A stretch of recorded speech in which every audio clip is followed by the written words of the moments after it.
Grabe tong ginawa ni Matthew Wright sa last game ngayong season. Natawa na lang si Kawamura sa ginawa ni Kai Sotto. Simula na ng playoffs sa Japan B-League. Tapos na nga ang 2024 season ng Japan B-League ngayong araw. Kaya sa video natin ito ay pag-usapan natin ang mga Pinoy imports na makakalaro sa playoffs at ang mga hindi nakasama. Pero bago yan ay huwag po natin kalimutang i-like ang video na ito at mag-subscribe na din sa ating YouTube channel. Unahin na nga natin ang mga kupunan na merong Pinoy imports ang hindi nakasama sa playoffs. Una nga dyan ay ang kupunan ni EJ Edu na Toyama Grouses, kung saan panghuli sila sa standings ng Central Conference sa kanilang record na 4 wins at 56 losses. Sila din nga may pinaka-worst na record ngayong season, although most of the games ng Toyama ay hindi nakapaglaro sa Edu dahil sa patuloy na pagpapagaling nito sa kanyang injury. Bago nga siya ma-injured ay solid ang kanyang pinapakita sa kanyang kupunan, kung saan nag-average ito ng 13 points at almost 9 rebounds per game. Kaya kabang-abang ang magiging comeback ni EJ para sa Toyama next season. Sumunod ay ang kupunan ni RJ Abarrientos na Shinshu Brave Warriors na pang-pito naman sa standings ng Central Conference, kung saan meron nga silang record na 10 wins at 50 losses. Hindi nga naging consistent dito ang performance at playing time ni RJ, although meron nga siyang mga remarkable games kung saan umiscore siya ng kanyang career high kontra sa Toyama na 24 points. Umiscore din siya ng 22 points kontra sa Golden Kings at 20 points naman ang nakalaban nilang F Nagoya. Sa buong season nga ay nag-average siya ng almost 8 points at 2.3 assists per game, shooting 32%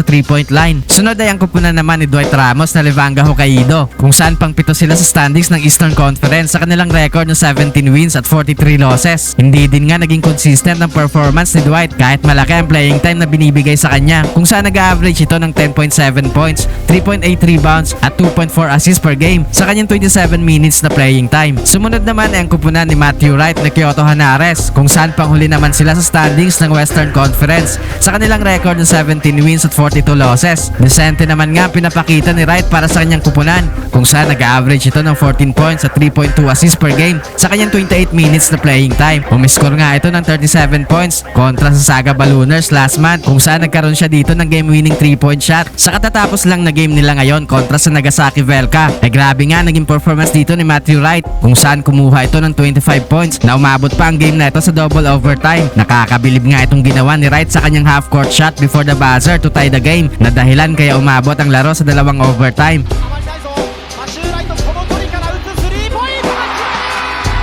Pero sa huli nga ay natalo pa rin ng Kyoto sa final score na 105-102. At ang panghuli ay ang kupunan ni Kai Sotto na Yokohama B Corsairs, kung saan pang-anim sila sa standings ng Central Conference sa kanilang record na 24 wins at 36 losses. Naging up and down nga dito ang naging performance ni Kai, kung saan nag-average ito ng almost 13 points, 6.4 rebounds at 1 block per game ngayong season. Dito niya rin nga nakuha ang kanyang career high sa Japan, kung saan umiscore ito ng 28 points kontra sa Alvark Tokyo. Dami nga naging improvement ni Kai this season, kaya kabang ang mga susunod na yugto ng basketball career ni Kai Sotto. Sa huling ang game ng Yokohama ay hindi ito nakapaglaro dahil sa kanyang nasustain na injury sa nauna nilang laban kontra sa Kawasaki noong Sabado. Pero kahit nga wala si Kai ay panalo ang kanyang kupunan na pinangunahan ni Utah. At after ng game ay nagbigay si Kai Sotto ng mensahe sa kanyang mga fans at supporters sa Yokohama.